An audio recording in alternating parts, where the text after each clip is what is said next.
कार्यकर्ताओं के बीच मिलने का प्रोग्राम बनाए हुए हैं। मैं पिछले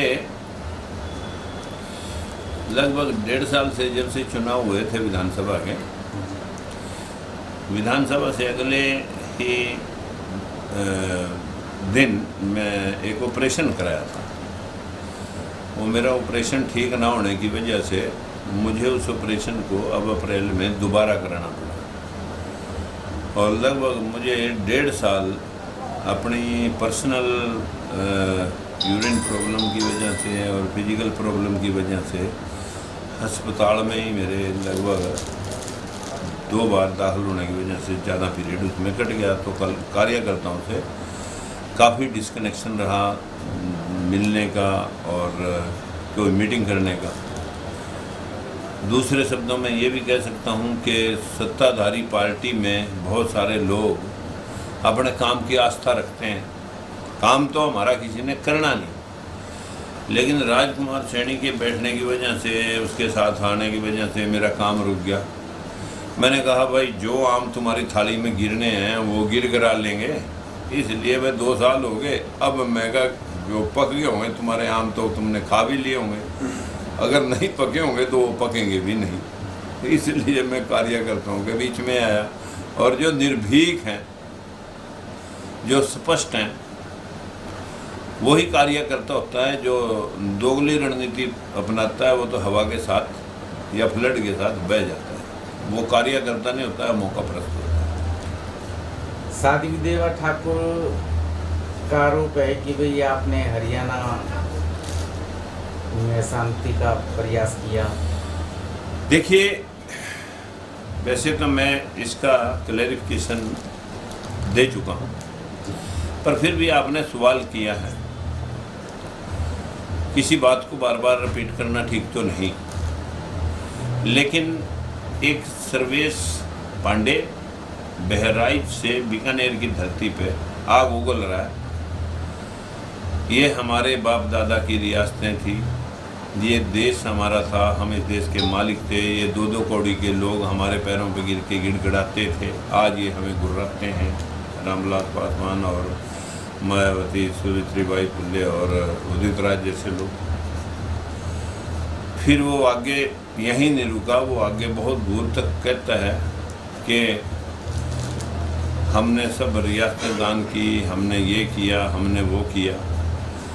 अरे भाई, यूँ तो हम भी कहने लग जाएंगे कि ये देश अशोक सम्राट चंद्रगुप्त मौर्य और शाक्या मुनि महाराज गौतम बुद्ध का था। जो शाक्या, रामी, रेड्डी और ये मौर्य, ये सारे सैनी समाज की उपजातियां हैं। फिर ये सारा भारतवर्ष हमारा था, हमें क्या मिला? सवाल का जवाब लोग कर रहे हैं कि हमने रियासतें दान कर दी, हमें क्या मिला? तो ये सारा भारत हमने भी दान कर दिया, हमें क्या मिला? 25 हाई कोर्टों में एक भी हमारा जज नहीं, एक भी सुप्रीम कोर्ट में जज नहीं। सैकड़ों मिलिट्री में रेजिमेंट हैं, एक भी SC-BC की कोई रेजिमेंट नहीं। 300 राजदूत बाहर जाते हैं, एक भी राजदूत SC-BC में से गया नहीं। देश में 40 विश्वविद्यालय हैं, एक भी OBC का प्रोफेसर या एसोसिएट प्रोफेसर नहीं है, और SC के भी सिर्फ 3% हैं। देश में 90% वोट OBC ने मोदी को OBC मान करके दिए, एक भी कैबिनेट का मिनिस्टर नहीं। लगभग 30-38 गवर्नर देश में बनते हैं, एक आध को छोड़ करके कोई गवर्नर नहीं। ये मैंने कहा था जब उसने कहा भी जंगे आज़ादी में ये लोग कहाँ थे, तब मैंने कुछ सवालों के जवाब उन लोगों की वीडियो के दिए, ना कि समाज को दिए। उन 2 आदमियों की जो स्पीच हो रही है वो जनता के उसमें हो रही है, एक बड़े पंडाल में। उसको मैंने कहा कि ये राजगुरु सुखदेव भगत सिंह ये कौन थे? ये कोई ब्राह्मण या कोई राजपूत या कोई मतलब अपर कास्ट से तो थे नहीं, है तो बैकवर्ड समाज के थे। ऊधम सिंह कंबोज बैकवर्ड समाज का था। इस देश के अंदर जो सुभाष चंद्र बोस को गिने कायस्थ जाति से IFS की नौकरी छोड़ करके वो भी OBC का था। राव तुलाराम वो भी यादव समाज के OBC समाज का था, जिसकी रियासत चली गई। महारानी झांसी के उसमें बदले पे वो जो झलकारी बाई गडरिया समाज से लड़ी वो ओबीसी की थी। यहाँ पर चांदनी चौक में राजा नाहर सिंह बल्लभगढ़ वाले और गुलाब चंद सैनी को फांसी दी गई थी, वो ओबीसी के थे। 2000 गुज्जर धन सिंह कोतवाल सेनापति ने बगावत की थी और दिल्ली पे चढ़ाई कर दी थी अंग्रेजों पर 1857 में, तो 2000 गुज्जर मर गए, वो ओबीसी के थे। सेनाओं के नीचे सारी छोटी जातियों के ही लोग सिपाही होते हैं। ये इतने लोग जंगे आज़ादी में हमारे मर गए और मैंने सिर्फ इतना भर कह दिया, बाकी तुम बता दो तुम्हारे कौन थे। भाई तुम भी बता सकते हो, नाम ले सकते हो। इसमें मैंने तुम का मतलब वो 2 लोग, लेकिन जाति ने कहा, राजपूतों को कहा। मैंने किसी राजपूत को कोई सवालिया निशान नहीं कहा, मैंने सिर्फ इतना ही भर कहा था कि तुम बता दो, तुम भी बता दो।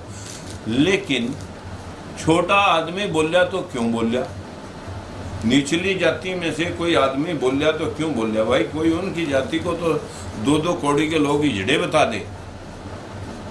और अगर हम इतना ही सवाल पूछ लें कि भाई हमारे इतने लोग मर गए, बाकी तुम बता दो, तो बता कौन सी गलत बात थी। साध्वी देवा ठाकुर कह रही कि राजकुमार सैनी ने हरियाणा जलवा दिया, जाटों के खिलाफ बोल दिया 35 एकड़ 2, कोई एक बाइट 35 एकड़ 35 2 की दिखा दे कि 35 1 मैंने किया। और मैंने कहा था अगर जाटों को आरक्षण की जरूरत पड़गी तो 5-5 बार मुख्यमंत्री वो समाज के लोग रहे हैं, 10% लोगों के हिस्से के बदले 50% नौकरियों पे कब्जा है। तो भाई अगर उनको आरक्षण देना है तो 100% आरक्षण बणिये को भी दे दो, ब्राह्मण को भी दे दो, राजपूत को भी दे दो, सभी जातियों को आरक्षित कर दो। सभी समाजों को दे दो, सभी समाजों को आरक्षित कर दो, कोई आदमी अपने हिस्से से महरूम न रहे। दूसरी बात मैंने कही कि अंधविश्वास इतना देश में फैल गया, 15-15 हत्था पैरों के देवी देवता आज मंदिरों में सजा रखे हैं। अभी कोरोना काल में सरकार को पैसे की जरूरत पड़ी, उसने ठेके खोल दिए और मंदिरों में से पुजारियों ने शोर मचा दिया कि भाई ये 300 करोड़ का मंदिर में नुकसान हो गया, 500 करोड़ का तिरुपति वाला में हो गया। मैंने इतना भर कहा था कि भाई इस अंधविश्वास में जिन लोगों की तुम आशीर्वाद इन भगवानों से दिलवाते हो कि तेरे बेटा पैदा हो जाएगा, तेरी नौकरी लग जाएगी, तेरे धन माल में वाधा हो जाएगा, तेरी बीमारी कट जाएगी, तेरा मुकदमा सुलझ जाएगा, तेरे घर बहू अच्छी आ जाएगी, तेरे बच्चे पढ़ा लिखाएंगे, अच्छी मेरिट मिल जाएगी। जब तुम इतने आशीर्वाद जनता को उन भगवानों की जहाँ पूजा करते हो, उन भगवानों से जनता को इतना आशीर्वाद दिलवाते हो, कम से कम 2 महीने के दाने तुम ही मांग लो उनसे। अभी लोगों की यहाँ तुम कह रहे हो इतना घाटा पड़ गया, यहाँ कोई फैक्ट्री चल रही थी कि माल मंदा बिक गया और इस वजह से जो है ना, मैं कहा लोगों की जेब नहीं कटी, बस 2 महीने 3 महीने 1 साल जो लोग मंदिर में नहीं आए उनकी जेब नहीं कटी, बाकी कोई माल तो वहाँ बढ़ नहीं रहा था जो बिका नहीं, भैया मंदा बिक गया। इस पे लोग मतलब जो है ना वो चर्चा करने लगे।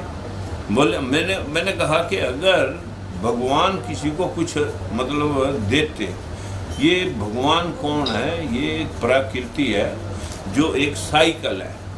भगवान तो बिच्छू में भी है, सांप में भी है, बिल्ली में, चूहे में, कुत्ते में, जानवर में, पशु में। फिर एक दूसरे को भगवान, एक भगवान दूसरे भगवान को क्यों कहा जाता है? अरे ये सृष्टि का एक अलौकिक शक्ति है, ये किसी आदमी में नहीं है। कोई भगवान आदमी राम श्याम कोई भगवान महापुरुष हो सकते हैं, लेकिन भगवान तो कोई आदमी जिनने बनने की कोशिश करी जेल में जा लिए, ये मैंने कहा। क्या आरोप रहेगा? हमारी पार्टी इंटरनेशनल लेवल पर छा चुकी है। सिर्फ अंधविश्वास को मतलब दूर भगाने के चक्कर में हमारे देश में बुद्ध जिस देश में पैदा हुआ, जिसने कहा था कि पंचशील अपना लो, शरीर को कठोर तपस्याएं देने की लोड़ नहीं। मैंने कहा कठोर तपस्याएं दे के देख ली, रहने दे भाई, कठोर तपस्याएं दे के देख ली, कुछ नहीं पाया। इंसान ही भगवान है, वो 5 बात मान ले, अपने आप में ही संत है। नशा ना करे, व्याभिचार ना करे, बिला वजह हिंसा ना करे, चोरी ना करे, झूठ ना बोले। ये 5 बात पंचशील की मान लो। जिन लोगों ने जाति और धर्म को ना मान करके इंसानियत को माना, धर्म इंसान का इंसानियत है, जाति उसकी जमीर है। जहां ऊंच और नीच, इस देश में ही ऊंच और नीच का फंडा खड़ा करा लोगों ने, 4 वर्णीय व्यवस्था, ब्राह्मण, क्षत्रिय, वैश्य और शूद्र। इसी वजह से ये देश आज भिखारियों की लाइन में है। जिन देशों में जाति और धर्म का कोई फंडा नहीं है, जहां गौतम बुद्ध की शिक्षाएं को, जापान आज विश्व का सबसे टॉप कंट्री है, जिसका अमेरिका भी कर्जदार है, चाइना भी कर्जदार है, क्योंकि उन लोगों ने बौद्ध धर्म की इन 5 बातों को मान करके, जैसे ऊंची नीची जमीन पैदावार नहीं देती, जैसे ऊंची नीची सड़क जो है ना गति नहीं दे सकती, ऐसे ही ऊंचा नीचा समाज गति नहीं दे सकता। मैं दावे के साथ कह सकता हूँ, इस देश में सबसे ज़्यादा अगर कोई जाति काम कर रही है वो चमार भाई हैं, और वो फैक्ट्री भी चला रहे, आपकी खेती भी करा रहे, आपके बिल्डिंगों में मजदूरी भी कर रहे हैं, और जो आपके देश में गलियां साफ कर रहे हैं, मैला ढो रहे हैं, इधर मतलब जो है आपके फ्लश साफ कर रहे हैं, जो आपके कामकाजी समाज हैं, जैसे जो है ना कुछ लोग आपके कपड़े धो रहे हैं, कुछ कपड़े सिल रहा है, कोई आपके जूते बना रहा है, कुछ आपके लिए सब्जी तैयार कर रहे हैं, कोई दूध तैयार कर रहा है, आपके लिए गौएं पाल रहा है, इसी प्रकार से कुछ लोग बर्तन बना रहे हैं, कुछ लोग औजार बना रहे हैं। वो सारे एक दूसरे से जातिगत सिस्टम की वजह से नफरत में बांट रखे हैं, जिस वजह से ये देश कामकाजी लोग भूखे, जो लोग इस देश के निर्माण में जुटे हुए हैं वही लोग भूखे हैं। 5 वर्गों पे भाषण होता है, किसान, मजदूर, दलित और पिछड़ा। बड़ी लैंड होल्डिंग वाले तो लोग खेती छोड़ का कारोबार कर रहे हैं, ये छोटे छोटे जिम्मेदार या छोटे छोटे ये दलित पिछड़े ये ठेके पर जमीना लेकर के किसानियत कर रहे। 6 महीने से किसान सड़कों पर बैठे, उनके तन पे कपड़े नहीं, मकान पे प्लस्तर नहीं, बच्चे पढ़ नहीं सकते। ये देश पे भाषण सारी जातियों के लोग, सारी पार्टियों के नेता इन पर दे रहे हैं और इन्हीं का शोषण कर रहे हैं, ये मैंने कहा। तो किसान आंदोलन को लेके आपकी पार्टी का क्या रूख है? मैंने हर रोज, मैंने अभी भी आपके इसमें भी जो दो विशेषांक आपने अब पूछा, मैंने तेरे से पहले बोल दिया कि किसानियत को अगर जिंदा रखना तो सारी मनरेगा के मजदूर किसानों से जोड़ दो, आधी लेबर सरकार दे दे, आधी लेबर किसान दे देगा, मजदूर को मजदूरी 2 गुनी मिल जाएगी, किसान को आधे रेट में मजदूर मिल जाएंगे। देश की 60% आबादी काम के साथ जुड़ जाएगी, नौकरी मांगने नहीं जाएगी। अगर किसी को 20,000, अगर 10,000 सरकार से मिल गए, 10,000 किसान से मिल गए, तो 20,000 जिसके घर में जाएंगे उसे किसी के ना पीले राशन कार्ड की जरूरत, काम चाहिए, जैसे चाइना ने अपने लोगों को दिया। भिखारी बना करके आप कब तक जिंदा रखोगे? एक मेहमान को भी रख नहीं सकते। अगर आप दानों के सहारे जिंदा रखना है, दाने खाओ, वोट पाओ, मरने देंगे नहीं, जूने जो का छोड़ेंगे नहीं। ये हमारे देश के कमजोर तबके के साथ हुआ। अब मुख्यमंत्री मनोहर लाल सरकार, तो उसमें आपकी दृष्टि में कैसा, सही है ये या गलत है?